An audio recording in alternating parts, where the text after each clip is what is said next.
प्रारंभिक काल में भगवान शिव की आज्ञा से भगवान ब्रह्मा ने जीवों, खास तौर पर मनुष्य योनि की रचना की, लेकिन अपनी सर्जना से वे संतुष्ट नहीं थे। उन्हें लगता था कि कुछ कमी रह गई है, जिसके कारण चारों ओर मौन छाया रहता है। हालांकि उपनिषद व पुराण ऋषियों को अपना अपना अनुभव है। अगर यह हमारे पवित्र सत ग्रंथों से मेल नहीं खाता तो यह मान्य नहीं है। ब्रह्मा जी ने इस समस्या के निवारण के लिए अपने कमंडल से जल अपने हथेली में लेकर संकल्प स्वरूप उस जल को छिड़कर भगवान श्री विष्णु की स्तुति करनी आरंभ की। ब्रह्मा जी के किए स्तुति को सुनकर भगवान विष्णु तत्काल ही उनके सम्मुख प्रकट हो गए और उनकी समस्या जानकर भगवान विष्णु ने आदिशक्ति दुर्गा माता का आह्वान किया। विष्णु जी के द्वारा आह्वान होने के कारण भगवती दुर्गा वहां तुरंत ही प्रकट हो गईं। तब ब्रह्मा एवं विष्णु जी ने उन्हें इस संकट को दूर करने का निवेदन किया।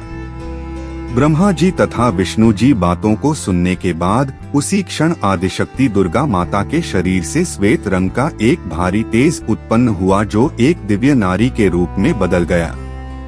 यह स्वरूप एक चतुर्भुजी सुंदर स्त्री का था, जिनके एक हाथ में वीणा तथा दूसरा हाथ में वर मुद्रा थे। अन्य दोनों हाथों में पुस्तक एवं माला थी। आदिशक्ति श्री दुर्गा के शरीर से उत्पन्न तेज से प्रकट होते ही उन देवी ने वीणा का मधुर नाद किया, जिससे संसार के समस्त जीव जंतुओं को वाणी प्राप्त हो गई। जलधारा में कोलाहल व्याप्त हो गया। पवन चलने से सरसराहट होने लगी। तब सभी देवताओं ने शब्द और रस का संचार कर देने वाली उन देवी को वाणी की अधिष्ठात्री देवी सरस्वती कहा। फिर आदिशक्ति भगवती दुर्गा ने ब्रह्मा जी से कहा कि मेरे तेज से उत्पन्न हुई ये देवी सरस्वती आपकी पत्नी बनेंगी। जैसे लक्ष्मी श्री विष्णु की शक्ति हैं, पार्वती महादेव शिव की शक्ति हैं, उसी प्रकार ये सरस्वती देवी ही आपकी शक्ति होंगी। ऐसा कहकर आदिशक्ति श्री दुर्गा सब देवताओं के देखते देखते वहीं अंतर्धान हो गई। इसके बाद सभी देवता सृष्टि के संचालन में संलग्न हो गए। सरस्वती को वागीश्वरी, भगवती, शारदा, वीणावादिनी और वाग्देवी सहित अनेक नामों से पूजा जाता है। ये विद्या और बुद्धि प्रदाता हैं। संगीत की उत्पत्ति करने के कारण ये संगीत की देवी भी हैं।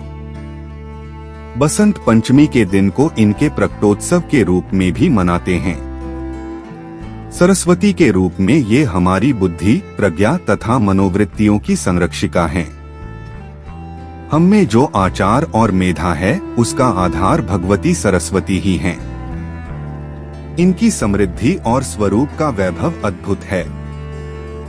पुराणों के अनुसार श्री कृष्ण ने सरस्वती से प्रसन्न होकर उन्हें वरदान दिया था कि वसंत पंचमी के दिन तुम्हारी भी आराधना की जाएगी, और तभी से इस वरदान के फलस्वरूप भारत देश में वसंत पंचमी के दिन विद्या की देवी सरस्वती की भी पूजा होने लगी, जो कि आज तक जारी है।